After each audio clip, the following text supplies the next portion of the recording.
역사에 여러 가지 중요한 사건들을 대할 때 우리가 그런 질문들을 하죠. 그때 당신은 어디에 있었습니까? 그때 당신은 뭘 하고 있었습니까? 예, 언젠가 가족들 중에 그런 대화를 이렇게 들었어요. 형제 중에 하나가 울고 있는데 왜 울어? 이렇게 궁금해하죠. 그러니까 엄마가 와서 울고 있는데 왜 그런지 알고 있었어? 다른 형제들한테 물어보는 거예요. 그러니까 모른다고. 우리가 가끔씩 그런 질문을 합니다. 이 사건이 생겼을 때 우리는 어떻게 했으며 우리의 생각은 어땠으며 우리는 어떻게 행동했는가. 오늘 느헤미야의 사건을 우리가 함께 이제 묵상을 해보려고 그러는데요. 배경을 조금 제가 설명을 좀 드릴게요. 이스라엘 백성들이 솔로몬 왕 때 최고의 전성기를 지나고 그 다음에 남유다, 북이스라엘로 이제 나라가 둘로 나뉘어졌습니다.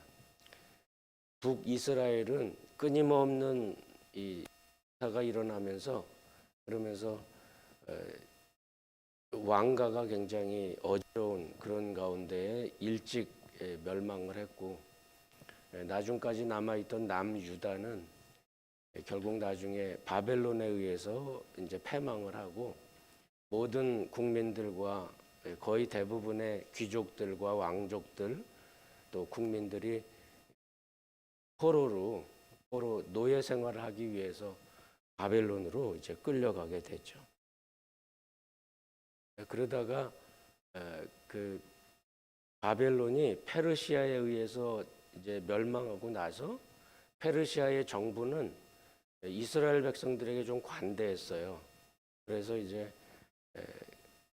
그 페르시아의 왕들은 좀 관대한 정책을 펴가지고 이스라엘 백성들이 원하는 때에 일부 가서 할 수 있는 일들을 하고 다시 복귀할 수 있도록 또 그때의 그 지도자들 스룹바벨이나 에스라나 느헤미야나 이런 지도자들은 대개가 다 선지자들을 제외하고 그런 지도자들은 대개가 다 페르시아의 정부 직원들이었습니다.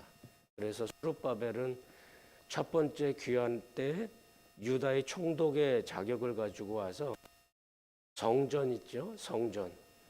그 성전에 무너진 성전을 재건하는 데 성공을 했고 그 다음에 에스라는 2차 귀환을 하게 되는데 에스라는 율법학자였고 당시에 정부의 고유 관직이긴 했지만 교사의 역할, 우리 요즘 말로 얘기하면 교수 정도 된다고 생각할 수 있을 것 같아요. 그리고 율법에 대해서도 아주 박식한 그런 사람이었기 때문에 에스라의 지도 아래 2차 복귀를 하게 되는데 여러 가지 반대에 부딪히고 에스라도 또한 본 정부에서 또 소환하는 그런 여러 가지 일들이 있었기 때문에 두 번째 귀환이 되었을 때 하려고 했던 것이 성벽을 재건하는 일이었습니다. 1차 귀환 때는 성전을 재건했고 2차 귀환 때는 무너진 성벽, 그 성벽을 재건을 해서 그 예루살렘의 시큐리티를 이제 보장을 할 수 있도록 그렇게 시도를 했는데 그거는 여러 가지 요소 때문에 특별히 내부적인 반대와 음모 이런 여러 가지 일들이 있어서 결국은 못하고 3차 이제 오늘 느헤미야가 유대의 총독으로 이제 자격을 가지고 여러 가지 왕이 주는 자제들도 가지고 성벽을 이제 재건을 하게 됩니다. 2년이 넘는 세월 동안에 뭐 말로 다 할 수 없는 어려움을 겪었어요.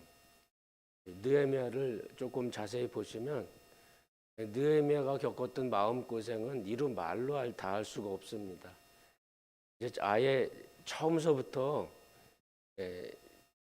협조를 하겠다고 오는 사람들도 대개는 다 그 전에 보면 하던 일들을 망치기 위해서, 그러기 위해서 오던 사람, 같이 하겠다는 사람들이었기 때문에 처음부터 그런 사람들을 배제하고 일을 시작하는 게 이게 보통 어려운 일이 아니었죠. 많은 사람이 반대를 하고 모함을 하고 또 심지어는 이 느헤미야를 암살하려고까지 시도를 하고, 그래서 결국은 느헤미야의 내용을 잘 보시면 우리가 성벽을 재건하면서 한 무리는 성벽을 지켰고 한 무리는 성벽을 재건하는 일을 이제 부역을 했고, 낮에는 성벽 재건하는 일을 하고 밤에는 또 창을 가지고 성벽을 지켰느니라. 이게 얼마나 어려운 환경이었는지, 굉장히 힘든 그런 어려움을 지나면서 결국 예루살렘 성을 회복을 합니다. 그 성벽을 재건을 해가지고 이제 성의 시큐리티가 보장이 되니까 이제 내부적인 발전도 이제 생기게 되겠죠.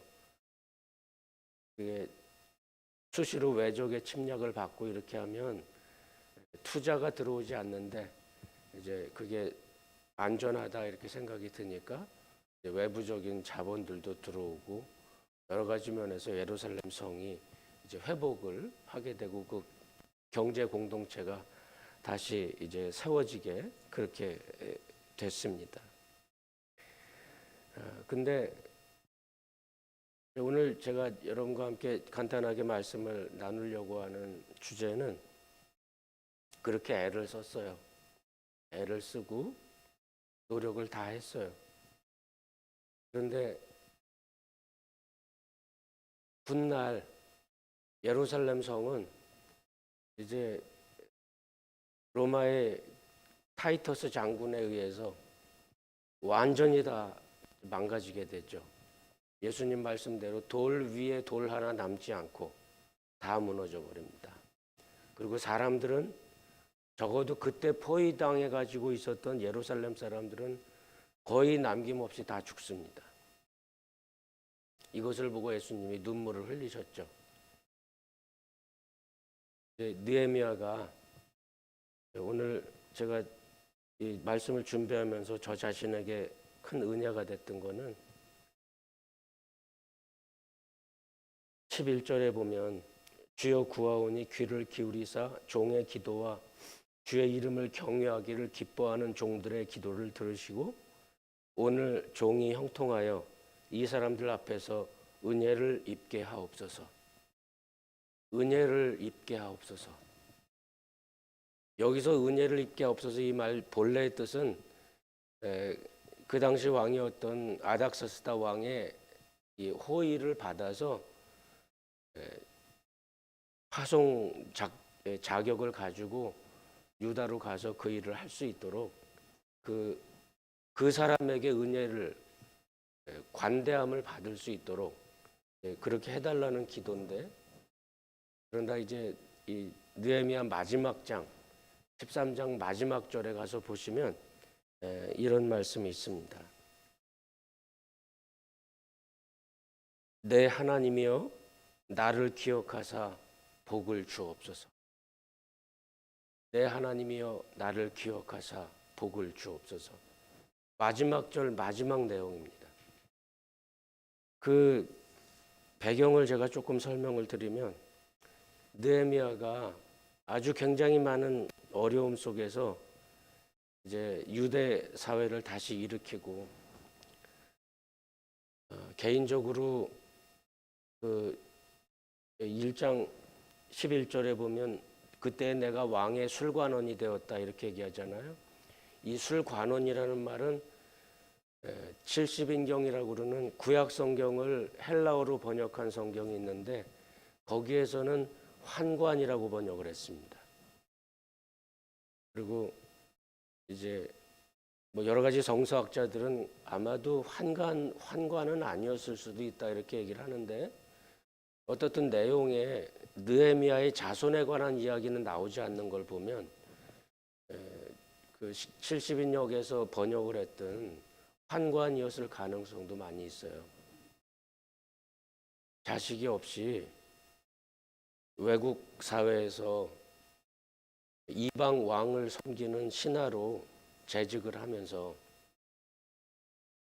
느헤미야는 온통 관심이 어디에 있었느냐면 고국 소식에 있었습니다. 예루살렘이 어떻게 되었냐, 형제가 예루살렘에서 들어왔는데 거기 소식이 어떠냐.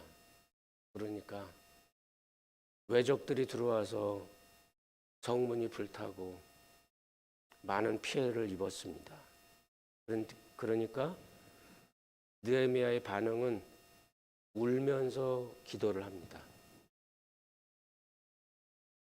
하나님의 공동체에 어려움이 왔을 때 울면서 기도를 합니다. 금식하면서 기도를 하고, 저는 참 어떤 면에서 부럽다는 생각. 그래서 느헤미야는 뭐 물론 최고 책임자이긴 했죠. 유대의 총독으로 왔으니까 최고 책임자이긴 했지만 영적인 공동체를 세우는데 교사와 율법학자와 가장 핵심으로 활동하고 있는 제사장, 이런 사람들은 그 유대 공동체의 핵심이 되어 있었지만 그러나 거기에서 늘 본인은 빠져 있었습니다.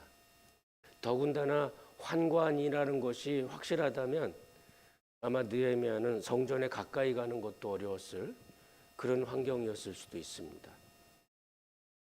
그러나 그 마음 속에 하나님을 향한 그 뜨거운 마음들,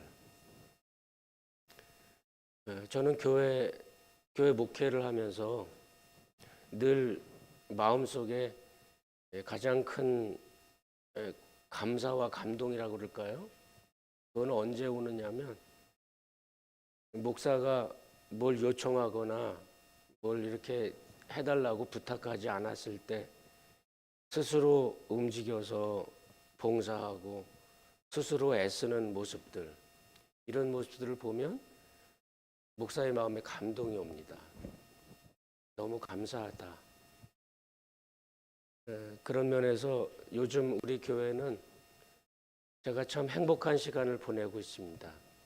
많은 분들이 애를 쓰려고 그러고 또 새롭게 시작하는 교육 프로그램 또는 구역 예배, 구역 연합 헌신 예배 또는 교회 여러 가지 일들을 돌보는 여러 일들에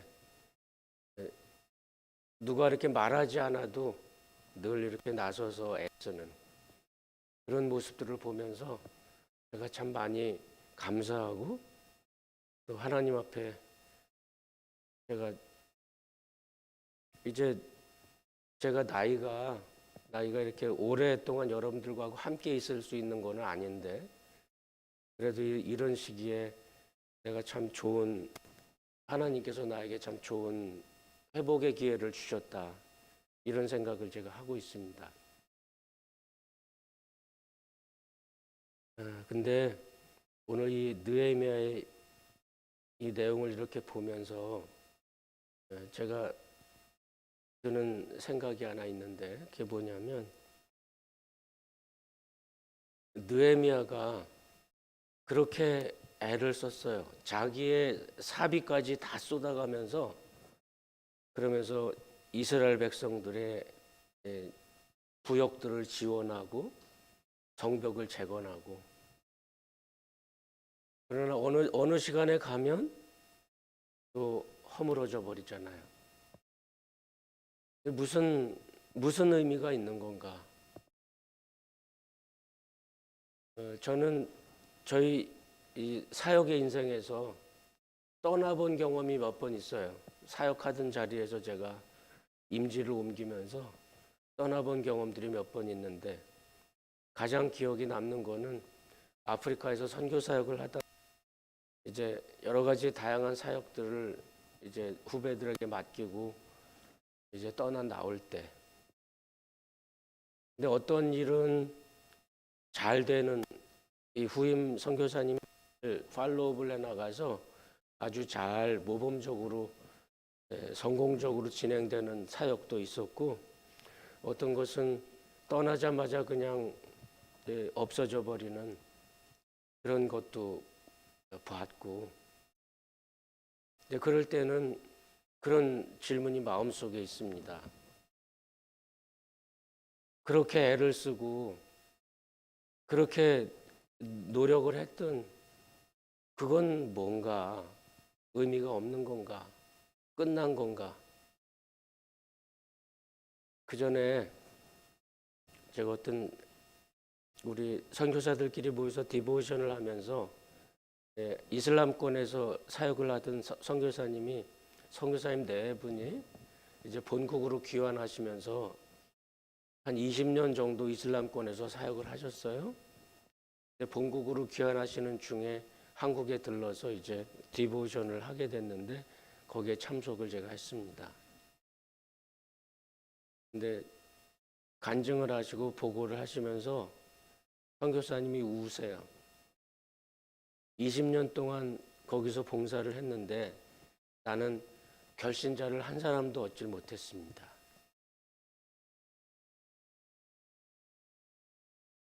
그런데 지금 이제 은퇴를 하고 본국으로 돌아가면서 지금 제가 할 수 있는 말은 하나님 한 분만이 홀로 영광을 받으시기를 원합니다. 그 마음이 비수처럼 가슴에 꽂혀요. 우리에게 우리 인생의 의미는 과연 뭔가? 우리가 하나님을 섬길 때 이게 좋은 결과가 있을 때도 있고 여러분, 그러지 않을 때도 많습니다. 누군가가 인정해 줄 때도 있고 인정 안 할 때도 있습니다. 나는 열심히 했는데 돌아오는 건 욕만 돌아올 때가 있어요. 나는 최선을 다해서 헌신하고 노력하고 애를 쓰는데 주변에서 빈정거리는 사람들이 많을 때가 있습니다. 그럴 때 우리는 어떻게 할까요? 이때 느헤미야는 그런 고백을 합니다. 내 하나님이여, 나를 기억하사 복을 주옵소서. Remember me with favor. 나를 하나님의 그 호의, 하나님의 favor, 하나님의 특혜를 베푸시는 그 하나님의 은혜 가운데 하나님 나를 기억해. 뭐를 기억하는 건가요? 내가 어떤 업적, 내가 이루었던 발자취들, 내가 이루었던 많은 연구 결과들, 하나님께서 나를 기억해 줬으면 좋겠습니다 하는 그 예레미야의 마음에 내면 깊이에 있는 그 열정은 그건 다름이 아니라 하나님, 내가 하나님을 위해서 나의 인생을 사용했던 그것을 하나님이 기억해 주셨으면 좋겠는데 때로는 결과가 없어도 때로는 아무것도 남아있지 않아도 하나님께서 그것을 기억해 주시면 우리 이 포로 회복, 포로 귀환에 관한 이런 많은 이야기들을 공부하시면서 여러분이 꼭 한 가지 기억해야 될 것은 뭐냐면 그것은 무슨 의미가 있는 건가? 정전 제거는 무슨 의미가 있는 것이며 정벽 제거는 무슨 의미가 있는 것인가? 그때 그 일을 앞서서 지도하면서 했던 그 지도자들은 다 이방 정부의 관료들이었습니다. 그러니까 국가 재건의 의미가 있는 일이 아니에요. 성벽을 재건해도 이방 왕의 허락을 받아서 와서 했던 일이고, 성전을 재건을 했어도 이방 왕이 특혜를 베풀어서 보내주고 사람을 보내고 자재를 보내고 이렇게 해서 할 수 있는 일이었어요. 그것은 국가 재건하고는 아무런 상관이 없는 일이었습니다. 그러면 거기에 남아있는 의미라는 거는 영적인 공동체를 재건하는 거였어요. 영적인 공동체, 하나님께서 세우신 하나님의 백성들, 지금은 이 역사 속에서 아무런 힘도 없는, 정부의 능력이라고는, 국가의 힘이라고는 아무것도 없는 그런 사람들을 다시 하나님이 불러 모으셔서 하나님의 성전을 다시 재건시키시고 하나님의 성벽을 다시 재건시키시면서 에스라는 외칩니다. 우리가 하나님 앞에 다시 돌아가야 됩니다. 하나님의 언약 앞에 다시 돌아가야 됩니다. 우리들 안에 있는 잘못된 모습들을 제거하고 하나님 앞에 우리 자신을 다시 한번 돌아보면서 하나님 앞에 하나님의 백성들을, 하나님 앞에 하나님의 공동체를 다시 리빌드 해야 됩니다. 그것은 무슨 의미가 있습니까? 아주 선명한 사진 하나가 남아요. 그건 뭐냐면 국가의 힘이 없는 영적인 공동체. 그게 그 당시 그들은 그게 뭔지 몰랐어요. 이 세상에 국가의 힘은 없지만 하나님의 강력한 힘이 지도하고 지배하며 하나님의 주권이 살아있는 하나님의 나라, 그 하나님의 권세가 함께하는 하나님의 백성들, 그 하나님께서 보장하시는 하나님의 거룩한 백성들, 이 백성들을, 이 거룩한 모습을 하나님께서 이 역사의 한가운데 아주 나약한 모습으로 그 역사 속에 남겨두시려고 했던 하나님의 뜻은 과연 무엇이었는가? 그 당시 사람들은 그게 뭔지 몰랐습니다. 그것이 보여주고 있는 분명한, 아주 선명한 사진은 지금 우리들의 모습이에요. 신약 시대의 교회의 모습. 그리고 이 교회의 모습이 또 얼마나 난잡하고 얼마나 부족합니까?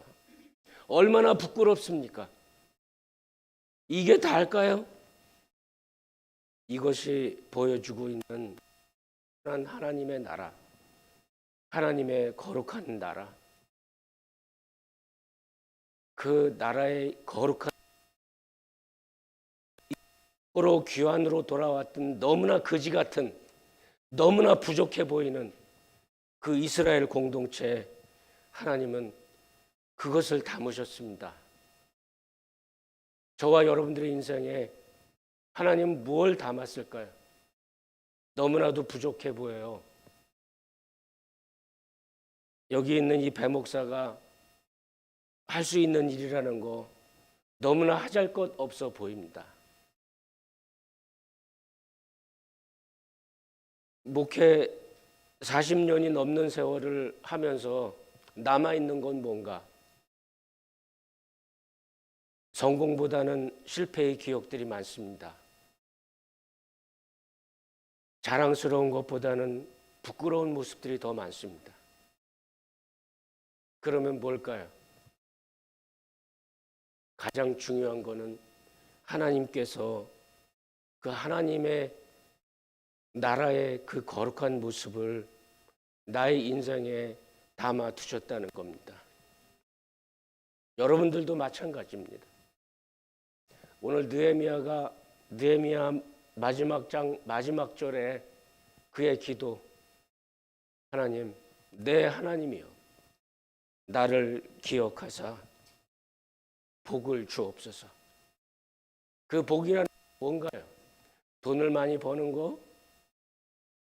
그거 아니죠. 정부의 강한 권력을 가지고 와서 총독이 돼서 뭔가를 행세하는 거? 그런 거 아니겠죠. 내 하나님이여, 나를 기억하사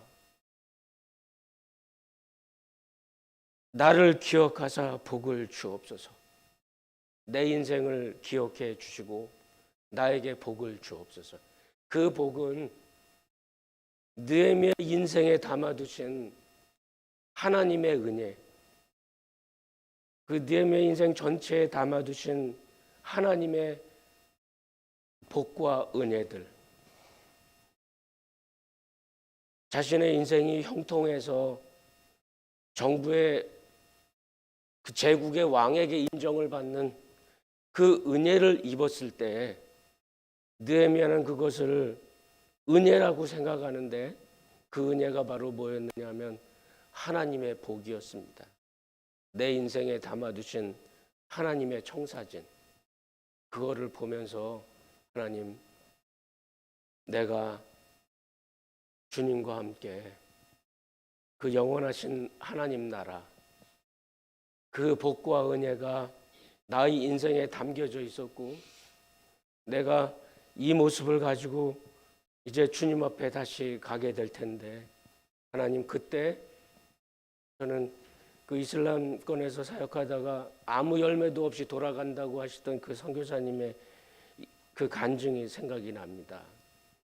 모든 영광은 하나님 홀로 받으시옵소서.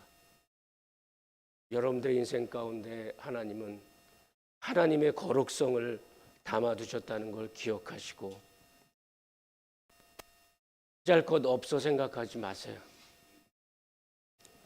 절망하지도 말고 낙심하지도 말고 부끄러워할 필요도 없고 누가 뭐라고 한다고 해서 자격지심을 가지고 고통스러워할 필요도 없고 그 모든 것을 다 뛰어넘어서 하나님이 우리 속에 있고 하나님의 복이 우리 가운데 있으며 하나님 나라의 그 승리가 우리 가운데 자리 잡고 있다는 것을 기억하고 이 세상에서 이 역사 속에서 어떤 환경과 어떤 형편에서든지 하나님의 승리와 함께 하나님의 권세를 가지고 하나님의 은혜를 전할 수 있기를 바랍니다. 기도하시 우리